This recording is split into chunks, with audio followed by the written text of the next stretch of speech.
Today we make the most interesting Navy Grog recipe that I've ever come across. This is the Playboy Navy Grog. This recipe can be found in Playboy's Host and Bar book by Thomas Mario.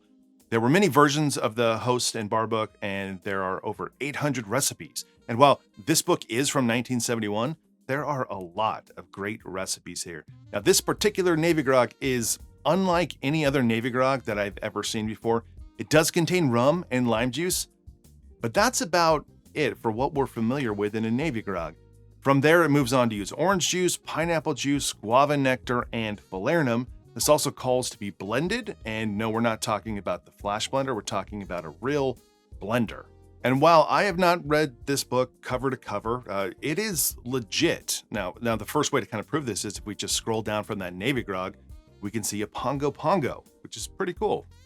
But my favorite thing in this entire book is a section on ice, where they use the word Icemanship, which we need to bring back. Now, some of the science here is off, but the focus on ice needs to be more front and center for everyone that makes cocktails at home. Now, most of you are really into cocktails. That's why you're here, but maybe you're new here, maybe you're new to cocktails. So let me tell you the number one thing you need to know, and it's not about how expensive your spirits are. It doesn't matter if your tequila is additive free or you make your own syrups. The glassware doesn't matter either. What matters the most is ice. And I don't care if you're using the ice from your kitchen freezer ice maker. Do you have enough ice? Are you shaking with enough ice? Are you putting enough ice into the glass? These principles are how I judge people. I don't judge on hobbies or your interests or your criminal records. I judge your party on the amount of ice you have, and if there are more than 4 people, and the only ice you have is coming from that little bin in the kitchen freezer, then I'll just have a beer. Ice is the most important ingredient in cocktails, and yes, there are hot cocktails, but there are like 3 of those that are any good. Maybe only 2, actually. Every other drink needs and demands ice. So, Icemanship 101 is have a shit ton of ice. Start there, and you can't go wrong. Okay, back to the Navy Grog. We need a guava nectar, and as I've discussed here 1,000 times, nectar is not a legal term in the United States. There's a range that it can be, and usually it's fruit diluted with some water, sometimes with some sugar added to it. These are generally the fruits that don't grow here or the ones that are expensive.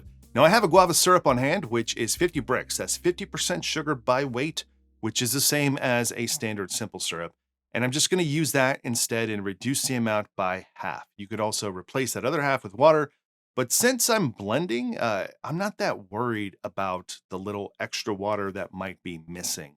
Now I'm going to use a bigger, bolder, flavorful falernum since it's only 1/4 of an ounce. I don't really see how something like John D. Taylor's would ever come through in a drink like this, but we'll see. All right, for this one, I'm going to pull out my vintage blender. And I think that you need to use a vintage blender if you're doing it this way. I'll explain that as we kind of go along here. So let's start with 1/4 ounce of falernum, 1/4 ounce of a guava syrup or 1/2 ounce of a guava nectar, 1/2 ounce of pineapple juice, 1/2 ounce of orange juice, 1/2 ounce of lime juice, 1/2 ounce of a light rum, I'm using Denison, and 1 ounce of a dark Jamaican rum, I'm using Worthy Park 109.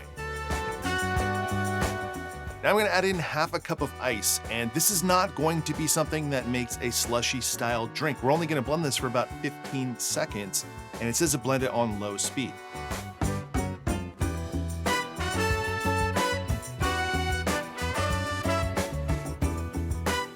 Now we're going to add this to a glass, and then we're going to add in more ice. Now, the whole point of blending this, I don't really know if it was necessary, but I'm just following the recipe from 1971. I'll garnish with some mint, and while the recipe doesn't call for it, a slice of orange as well. So there you go, it's Navy Grog from Playboy's Host and Bar book.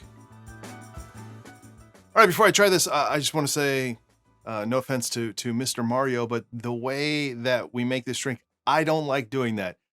Blending with a small amount of ice for 15 seconds on a low speed. I mean, it will provide like foam and some texture, and dilute, most of the ice, but I just think we should be using a drink mixer or just shaking. Shaking's actually the better thing to do here.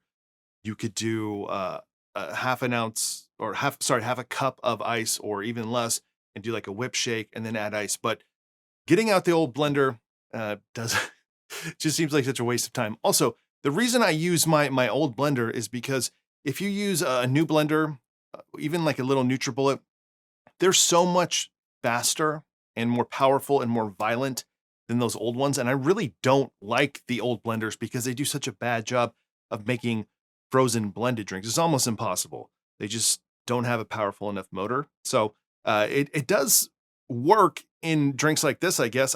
I don't want to be dirtying up a blender if I don't have to. So that's just my 2 cents. If I was making this at home and not trying to follow it exactly, I would just shake it. So let's try it. Cheers. Because of the guava and the pineapple and the orange, you get those tropical flavors, and it's the lime juice there too brings that acidity. It makes, I feel like I can taste passion fruit, even though I can't. There's no passion fruit in here. But the combination of the other things there give that pog juice type vibe. Definitely tastes more like an island drink, like something you'd be handed in Hawaii. Less so something you would associate with the strong Navy Grogs, whether that's the ones with grapefruit and lime and honey, or grapefruit and lime and some type of like allspice syrup. This one just is totally different. And that's what I want to share. I saw this. It's like, that's an unusual Navy Grog to call for guava as opposed to everything else we're used to. That's why I wanted to try it. If you've been following along the last couple months, I've been just making Navy Grogs, and I'm not done yet. I'm gonna keep doing it, but I kept saying over and over, there's no rules for Navy Grog, but they should have lime and grapefruit. And now we find one that doesn't. So, I mean, technically, no rules, but the idea for me, at least, of a Navy Grog should be inspired by the Trader Vic's version or the Don the Beachcomber version. And when you think about, something with the name Navy in it, you start to think of like big rum flavor. Navy strength rums, or those really strong Jamaican rums, or the really strong Demerara rums, the Navy strength rums that we're sort of familiar with.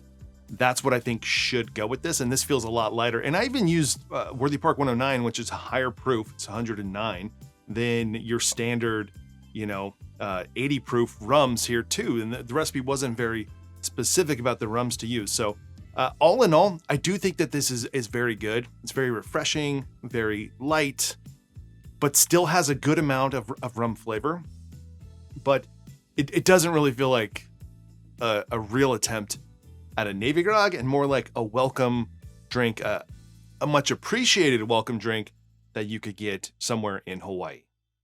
And I love the guava here too. It's pretty subtle. I think the guava and the orange and even the pineapple are relatively subtle, and they play together nicely here. And I think it is very good. It's just not really Navy Grog. That's just my opinion, at least. If you enjoyed this video, please give it a like below. Consider subscribing to the channel. And if you want to support this channel more, go check out my Patreon page. Otherwise, I will see you on the next one.